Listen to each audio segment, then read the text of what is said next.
अभी आप सुनेंगे शशधर द्वारा लिखित अनामय वर्मा की आवाज में कहानी मुंबई डिटेक्टिव्स, एपिसोड 3।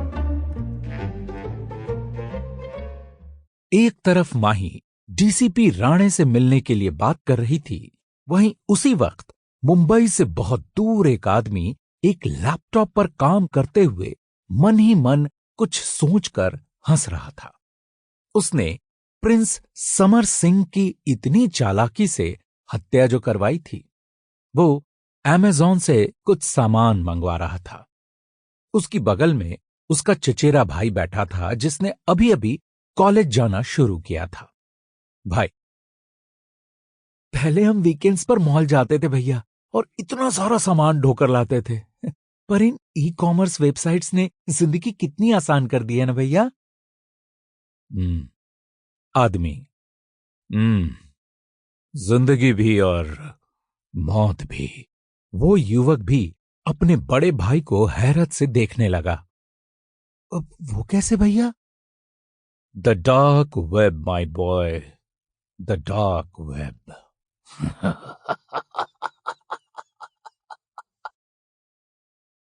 ये कहते हुए वो आदमी हंसने लगा। उसने अपने भाई की पीठ थपथपाई। मैं मजाक कर रहा था। वहीं मुंबई में डीसीपी राणे को फोन पर ही पता चल गया था कि माही का स्वर हमेशा से कुछ अलग था। कम ऑन माही, बताओ क्या हुआ? सर पता नहीं फोन पर इतनी सेंसिटिव बात करनी चाहिए या नहीं। अरे तुम तो जो भी कहती हो और करती हो कानून के हित में ही होता है, फिर क्या प्रॉब्लम है? सर, आपके थाने की चाय पीने का मन कर रहा था।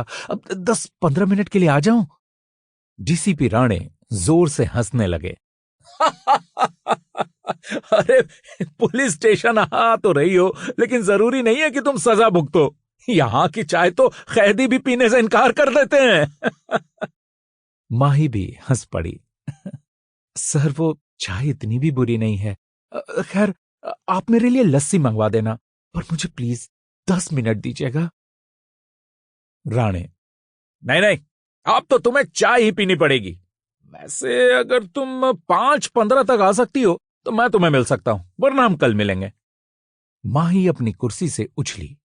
कल सुबह तक तो उसे राजकुमारी को जवाब देना था, जिसने कहा था कि पैसों की फिक्र करना मत।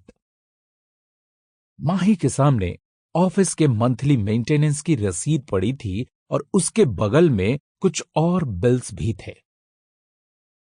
सर, मैं आपके थाने में 5 बजे ही हाजिर हो जाऊंगी। आप मुझे बस 5:15 को अंदर बुला लेना। All right, see you in some time. Bye Mahi. कुछ घंटों बाद जब माही और DCP Rane Colaba police station में बैठे थे, तो दोनों के सामने लस्सी के गिलास थे। चलो, तुम्हारे बहाने मैंने भी इतने दिनों बाद लस्सी पी ली। मैं तो चाय पर ही मान रही थी सर, आपने ही मेरी टांग खींचनी शुरू कर दी। तुम तो हमेशा वेलकम हो यहां। तुम्हारे और श्रीनी जैसे लोगों के यहां आने से इस जगह में थोड़ी रौनक आ जाती है, वरना दिन भर उन तड़ीपार लोगों का और कांस्टेबल जाधव का चेहरा देखना पड़ता है। माही मुस्कुराई। माही, हाँ, मुझे आते वक्त कांस्टेबल जाधव दिखे थे। किसी फाइल में पूरी तरह से घुसे हुए थे। हाँ, वो मैंने ही उसको उन फाइल्स में घुसाया है। पता है, उस बेचारे का मेरी वजह से चित्रगुप्त नाम पड़ गया है। माही भी अपनी हंसी दबा नहीं पाई। पर क्यों सर?